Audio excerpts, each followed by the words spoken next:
Yeah, D'Onta Foreman was one of the lone bright spots on offense against the Vikings. He had the touchdown on the ground, 18 rushing yards, nearly 50 yards in the air as a receiver. Tyvis, if Nick Chubb isn't healthy for week 1, who gets the majority of the carries against Dallas, Jerome Ford or D'Onta Foreman? The majority of the carries, Jerome Ford. Oh, okay, I disagree. I'm going with Jerome Ford because he's more – if they're going to a more spread-style offense, I think that just fits Jerome Ford. I think when he was in Cincinnati, I think they ran the spread there, and that's where he was very effective. You got a guy that's going to catch the ball out the backfield. D'Onta Foreman, to me, is a guy that you use – they're going to be great for switching off, you know. I think that for the reasons that we talked about at the beginning of this show about the offensive line worries is why I'll be more comfortable with Jerome Ford than D'Onta Foreman, because Jerome Ford, you can pitch it out, sweep it, all those other things. I think D'Onta Foreman is a more in-between tackles guy, and if you ain't getting that push, he ain't getting you no yards. Jason, let me go next because I disagree, and you'll be the deciding vote here. Yeah. But and this makes me feel really stupid because you played football at a much higher level than I do. Because I played 1 year in Pop Warner. I was terrible at it. You obviously played in the NFL. But for the exact same reason you just said Jerome Ford is why I think it has to be D'Onta Foreman. Okay, go the ahead. uncertainty of this offensive line, and we don't know who's going to be at the tackles. We know the guards are in the center, Pochich, Batonio, Teller, are solid.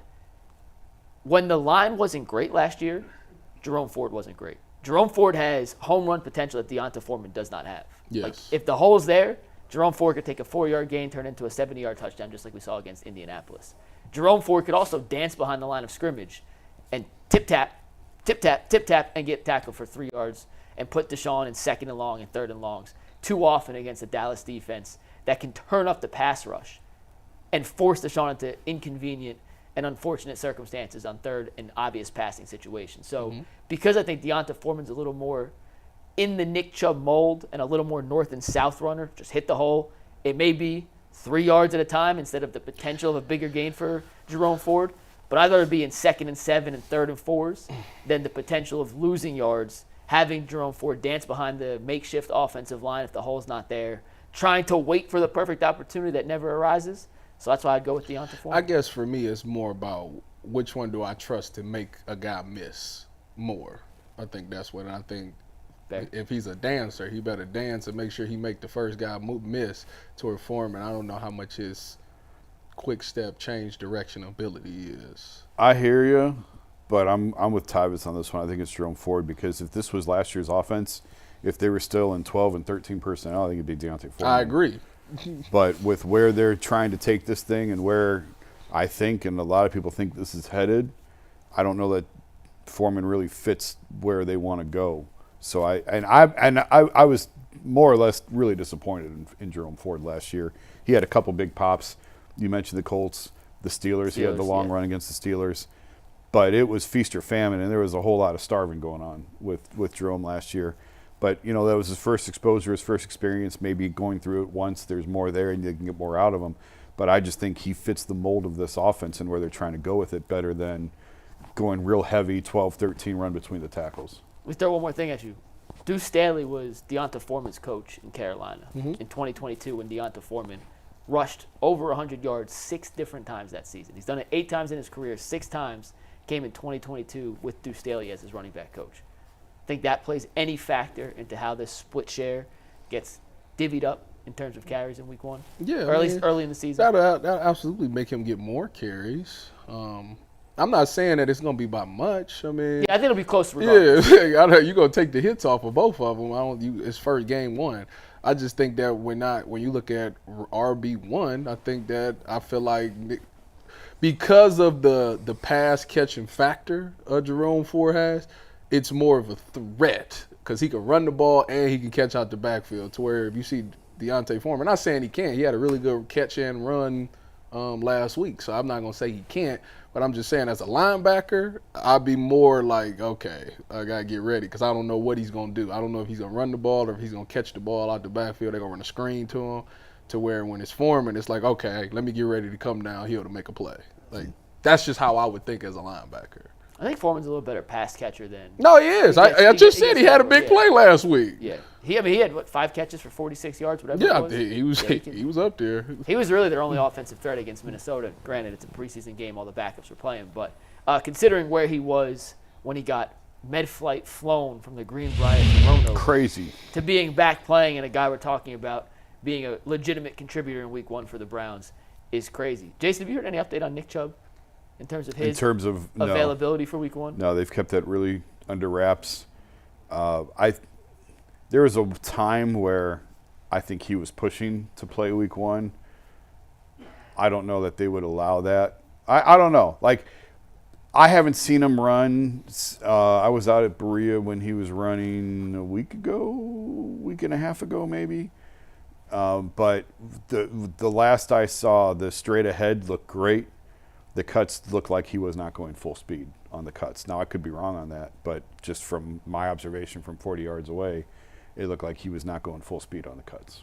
So I think I'd be a little surprised if he was out there for week 1, but I don't think he'll miss too much time. Ty, you hear anything?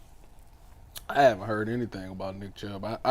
I don't see him being out there week 1. I've been saying that for a long time, that I didn't see him being out there week 1. I didn't doubt him. I just think that it's so much that goes into coming back from that injury, and the fact that the Browns want to be cautious with him, which is going to keep him out of that game week 1. I said I think he's going to start the year off on the PUP list, and I still think that that's in play, unless he this week or next week is out there doing individual drills. He's going to start off on the PUP. Yeah. I just look at that Browns schedule, and the last not 2 months, but the last 8 games of the season for the Browns is a gauntlet. A gauntlet. They need And him. it's so much more important to have Nick Chubb for those final 8 games of the season than it is to have him for week 1 against Dallas. And if it puts him in any jeopardy of sacrificing his long-term health for later in the season just to be out there week 1 to make a statement or prove a point, to prove he's an alien. Like Nick Chubb, we know you're an alien. We've seen you squat 8,000 pounds on the tsunami bar. We've seen you do physical feats that 99.9% of humans couldn't even dream of doing. You've won. Is he cutting right now?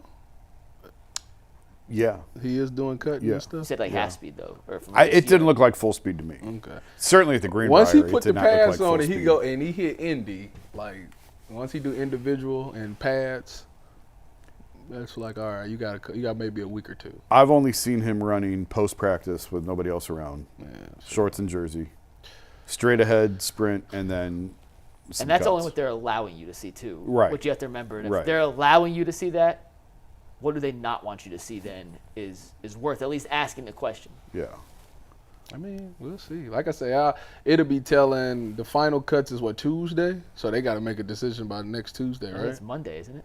Is it? Whenever. No, I think it's Tuesday morning. It's coming up. Whatever Yeah. it is, they got to make a decision. At that point, we'll know. If he's on the PUP list, they'll tell you. Last Browns thing, move on to the Guardians. Jason, for a guy like Luke Whippler, does he have to be on the 53-man roster and then placed on IR? Is that how it works with guys who are hurt like that?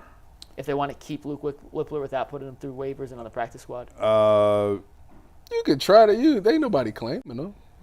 Whippler. I think a team will put in a claim for Whippler. I doubt it. But I'm just saying, whether or not, just the procedural process. There's of the that. different lists, right? I'm trying to remember now. If you the PUP if you list. you get cut, There's one that if you get put on it, you're out for the year. that's like that's IR. That's IR, I think. Yeah. If you get cut, so right now if he's on IR and you get cut from the final 53, you're gonna revert back to that IR anyways because you can't be released until you're healthy. So, however you want to put that, I think that if you want to keep them though forever, then you got to start the season with them on the 53, And then put them them on IR. IR, and then that's when you see guys start to get signed and claimed back and all of those things. Yeah. So for Luke Whippler, if they want to keep him, which they will, he'll start on the 53, then they'll put him on IR. Okay, that's what I thought. And he's the only one who'd be in that situation right now for the Browns, right? Yes. I think so. Because Wills and Conklin, they're PUP. Yeah, no, yeah, They'll be- yeah. If Chubb is or isn't, he'll be PUP. Yeah. He won't be IR. Yeah, he's the only Okay. one.